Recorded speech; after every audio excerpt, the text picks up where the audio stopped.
You ever watch like a YouTube video or anything like that? It's like, oh, this is so cool, like super interesting and stuff like that. Like, I'm not doing half of those things. Hard Rock.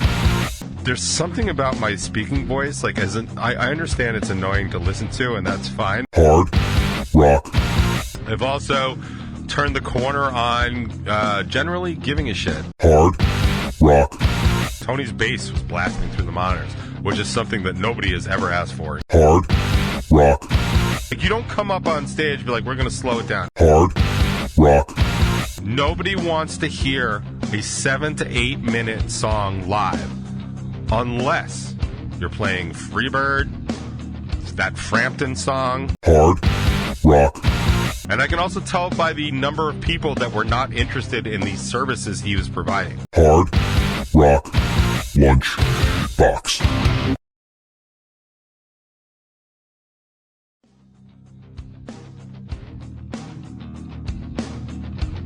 What is up, ladies and gentlemen? It's time for the Hard Rock Lunchbox and the Top 20. How is everybody doing? It's the 9th of March, not the Ides of March. That's next week. It's the 9th of March, 2023. And I have to tell you, the beard is looking better.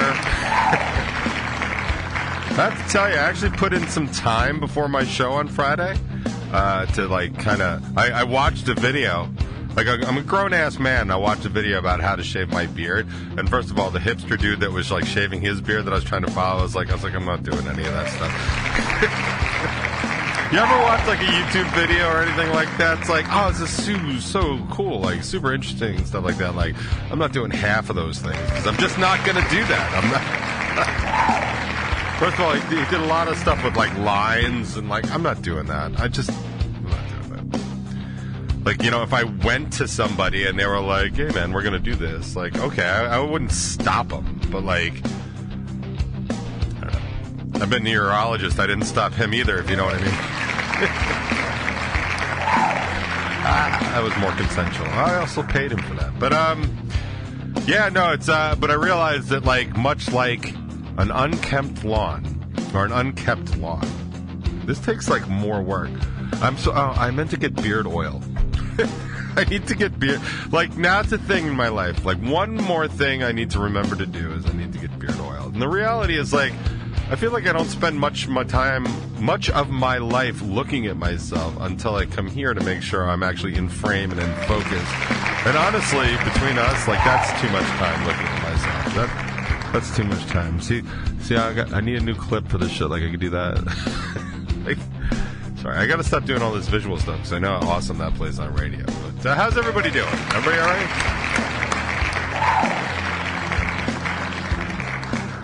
I am not doing okay here. Physically, man, health-wise, I'm having a lot of problems. At this point, I'm actually having so many problems, I'm uncomfortable complaining about it. Like, let that sink in for a second. Like,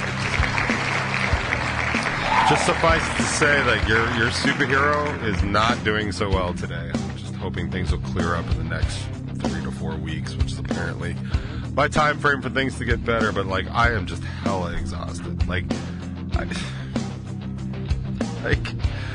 I don't know, man. Like, it's so exhausting just like being alive. Like, you know, and I want to stay alive. Like, I want to make that quite clear. Like, I'm not looking to opt out here. I'm having the hardest time just doing like basic things, like getting from 8 in the morning to like, you know, 11 at night. Like, just I'm trying to do that. That's becoming more and more difficult. But we got some housekeeping to do, so let's get to that, shall we?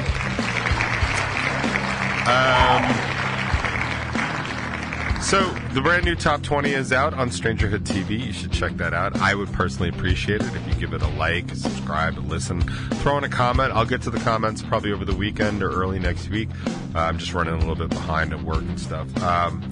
But it's the one where I'm sort of talking about building like a community and sort of like how to make not necessarily better, necessarily better shows, like what I think the correct formula is for something like that.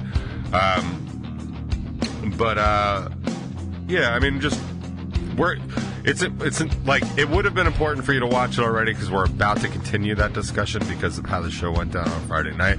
But it's okay because you can watch them, afterwards, and then you can just follow along. And please feel free to ask any questions or comments, and then I'll just try and get to them when I can. If I get to them in a timely fashion, sometimes I'll just address them here. But yeah, so check that out. Also on Strangerhood TV, you have Bacon Is My Podcast. They have their 7 questions and interview with Dead Lakes. Also Discussions and Drinks. That was the openers that became some of my favorite bands and stuff, so check that out. Thursday, that's tonight at 9. I think they're probably doing another live stream. I don't see Mikey in the chat to confirm that, but if he pops in later, we'll find out. I think their Thursday night is their live stream.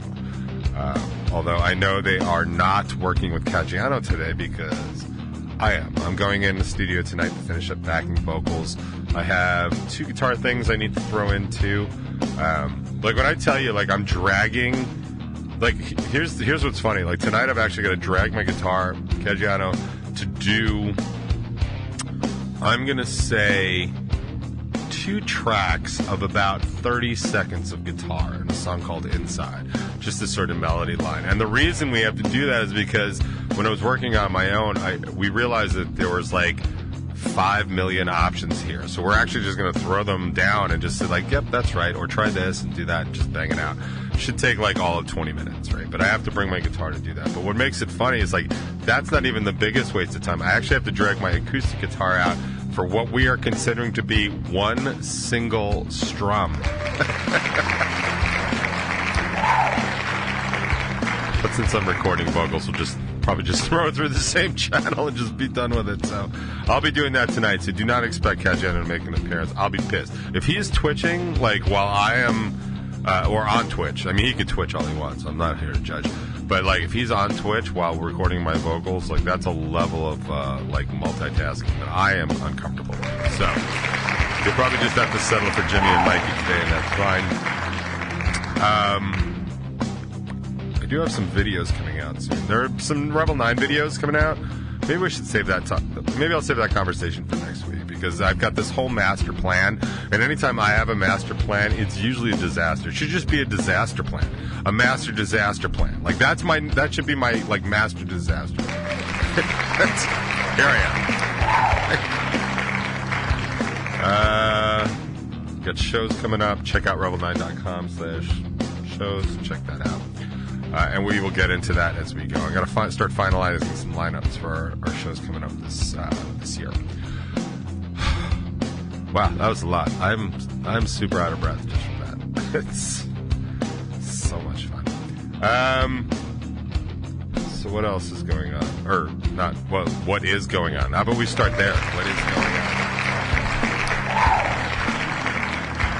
I want to thank everybody that made their way out to 89 North and Patchogue on Friday to come check us out.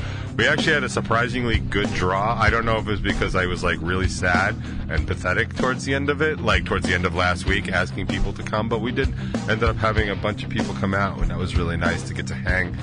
So I appreciate that. I always find like I don't get to hang with everybody as much as I'd like because there's literally only so much time I can hang with everybody before, like during that kind of small window. And also like just I mean I know everybody knows this, but I always feel horrible. Like there is such a limit to the amount that I can hang out before a show because there's something about my speaking voice, like I understand it's annoying to listen to and that's fine, but like there's something about the way I speak that just ends up blowing my voice out. Something about this particular range.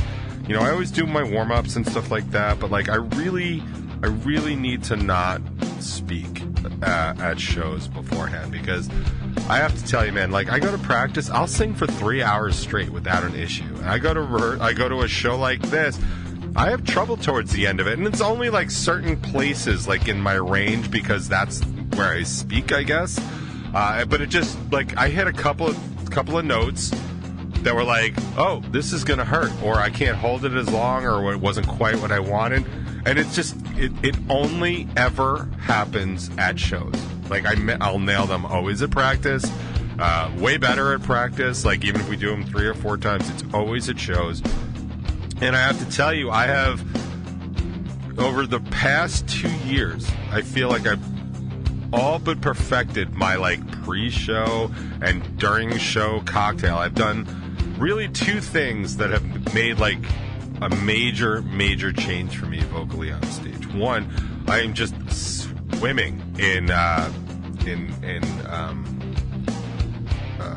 am I drawing such a blank? They are adaptogens, right? They're a kind of supplement, a kind of plant-based thing, or protein. Like I take L-theanine's a big one for me. So a lot of times I'm just swimming in it, and just sort of just keeps me even, and that helps a lot. I have taken too much of it. I remember I did definitely take too much at a show, and I was like, hey man, how's everybody doing today? Like, why don't we, everybody want to take a break like that? So I got to be careful with that, but I feel like I've gotten pretty close to where I want it to be. That just keeps me from flipping out, which is great. I've also turned the corner on generally giving a shit. Like, I feel like at this point, like, there is nothing I can't sing my way out of one way or another, and the realization that if I had a show where I completely lost my voice, that being the most talked about Revel 9 show ever, in a good way even, is just kind of like quite a comfort. So I just don't worry about that particular fear, and I don't have that particular phobia anymore. But then the last thing is I wear earplugs on stage now. It's something I never did. I didn't do it for the bulk of my career, but I do it now. Because I started wearing them at practice. And honestly, if you're going to do one thing in practice and one thing in the show, like, that's bad. That's bad form. You should really kind of rehearse the way you're going to perform.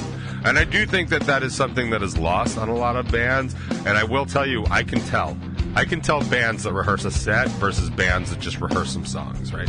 Revel 9 is a band that rehearses a set. It's actually one of the reasons the set moves so well, because we've already rehearsed it, and we know how it sounds, and we know if it gets all chunky and clunky beforehand, like well before you'll ever hear it, so we just make changes. So we do that. But I've been wearing them, and what they do, well, they do 2 things. One, I can hear myself because you hear your inner head voice. I don't hear my guitar so well, but honestly, I've been playing guitar a lot longer than I'm singing, so, and I make roughly 1 mistake on guitar per show, so if I even up that to 5, I'm still, doing pretty good, so it's fine. So that's one, but also, I don't scream. I don't have to scream to hear myself over monitors that don't exist. Like, for example, this last show, Tony was just blasting. Tony's bass was blasting through the monitors, which is something that nobody has ever asked for, including Tony, by the way. And it just, it wasn't a problem for me because it wasn't. I could just sing right over it because I am the loudest thing in my head. And I have some adjustments, like I can pull them out, and I can make some switches, but there is still that problem because, like, I don't go out much. So, like, when I do go out, I try to be social, and I try and talk to people, and I'm genuinely happy to see most of the people, all the people that come out to see us. Like, I'm friends with most of our fans at this point. Like, and a lot of them, because I don't go out, and a lot of other people don't go out, like, I just don't see outside of shows. So that's my time to talk to them. It's actually kind of something that I was toying with, like, maybe, like, there's an advantage to us playing early sometimes. Like, when the last time we played Mulcahy's or whatever, we were the opening act, and we were done by, like, 8:45, and I had a great time just hanging out. Like, it's like when I go to somebody else's show, and I just don't have to give a shit how my voice sounds. Like, like if I go see, like, I forget what, I think the last time I saw Mikey and Craving at Beery's, I wasn't playing on it, but I was able to go, and I got news for you. There is no level of freedom like, I'm not singing later, let's get another drink in here, and, like, let me scream my order to you, because I just don't care. Like, there's a lot of freedom in that, so I like that. I appreciate that. But if it ever seems like I'm not talking a lot before a show, and I know I feel like I've said this forever, if I'm not talking a lot before a show, it's because I'm not talking a lot before a show. Like, it is a 1-to-1 correlation.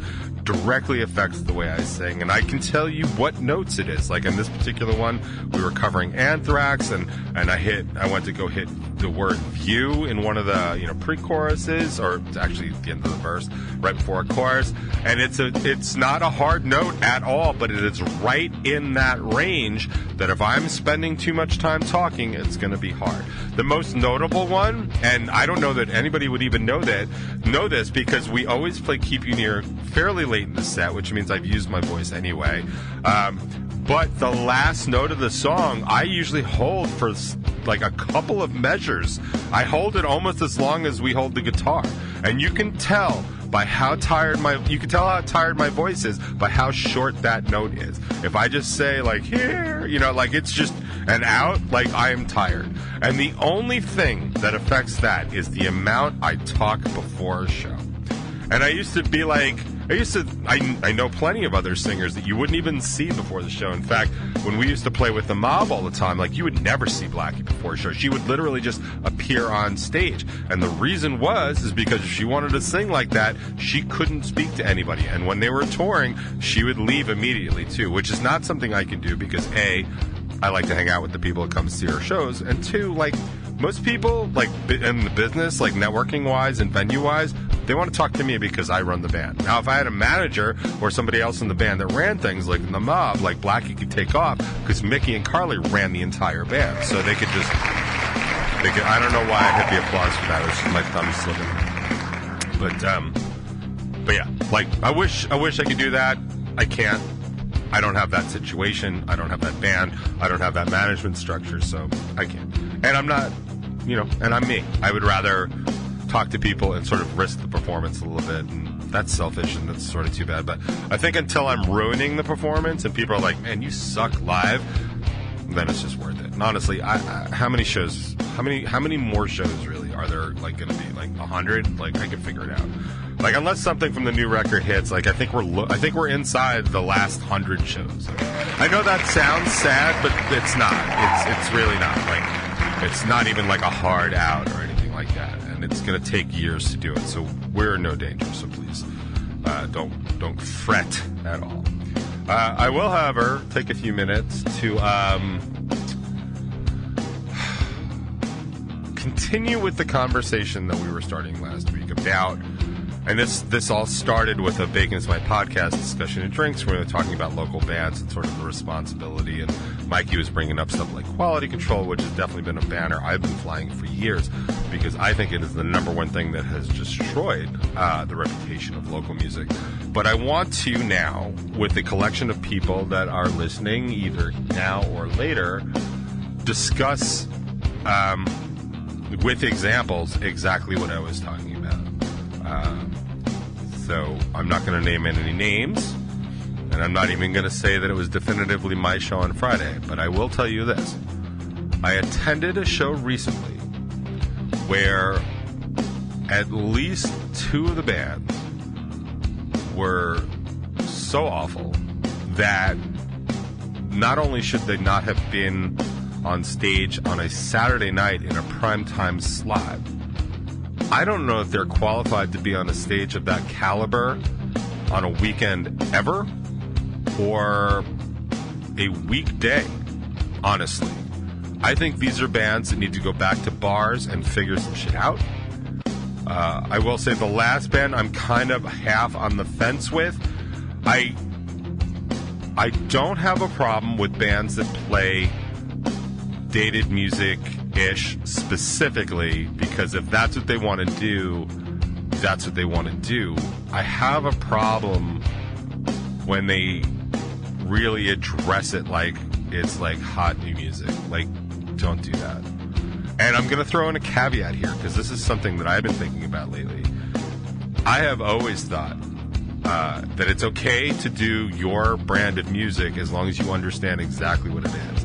And I defined that when I was started to play with the band Station and hung out with those guys, because Station plays nothing but 80s arena rock, and they write new 80s arena rock all the time, and they lean into it as hard as you can lean into something without falling. Looks like that Michael Jackson video where they just do that.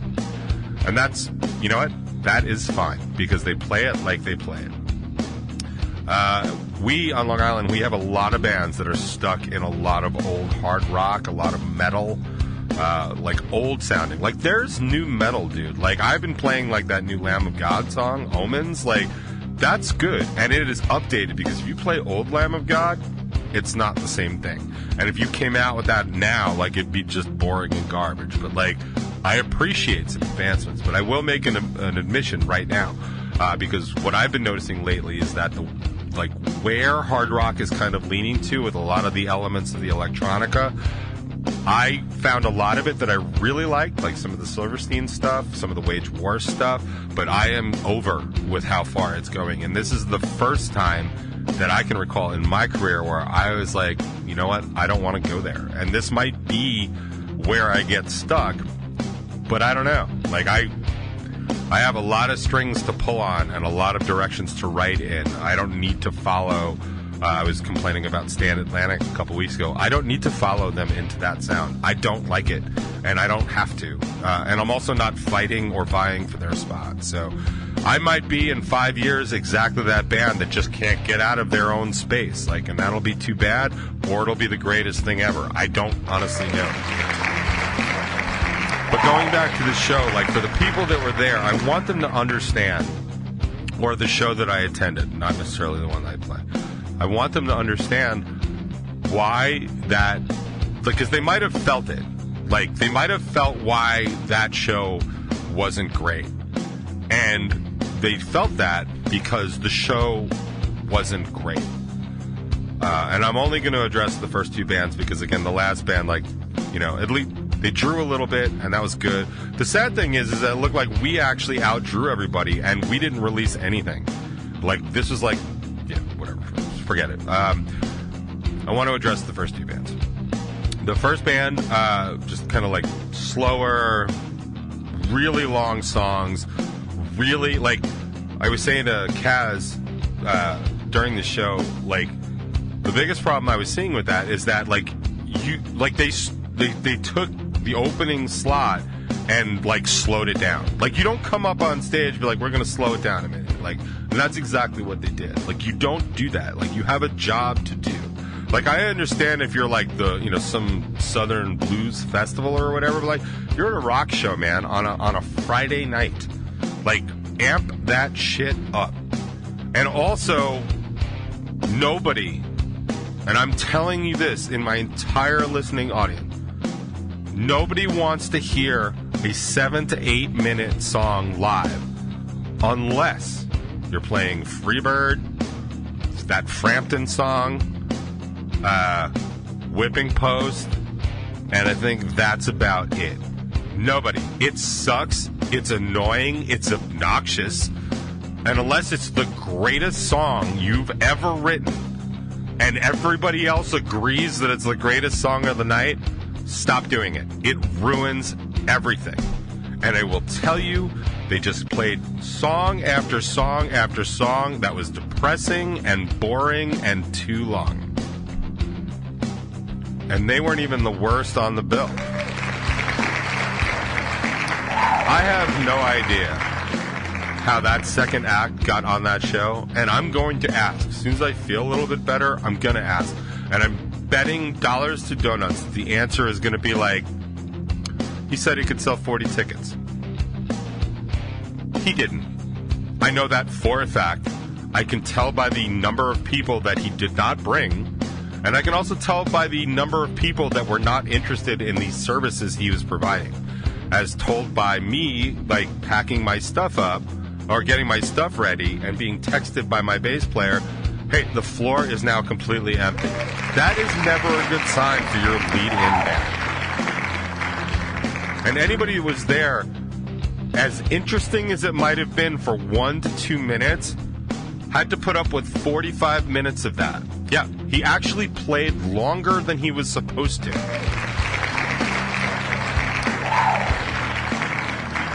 And then we got to follow that.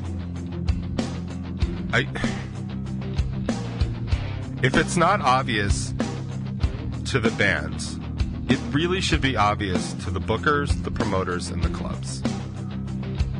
You are killing this industry by allowing this to happen. I can't make it any clearer.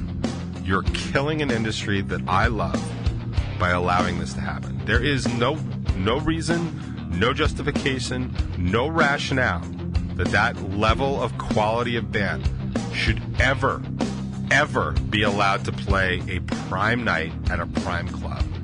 And to be perfectly honest with you, I'm offended that they actually were on a bill with us. And that's about as arrogant, as conceited as I'm going to get. But I'm going to take this opportunity because my band has done the work, has written really quality songs, plays tremendously well live, and does the goddamn job. And we were the best band on that night for a lot, by a clear margin.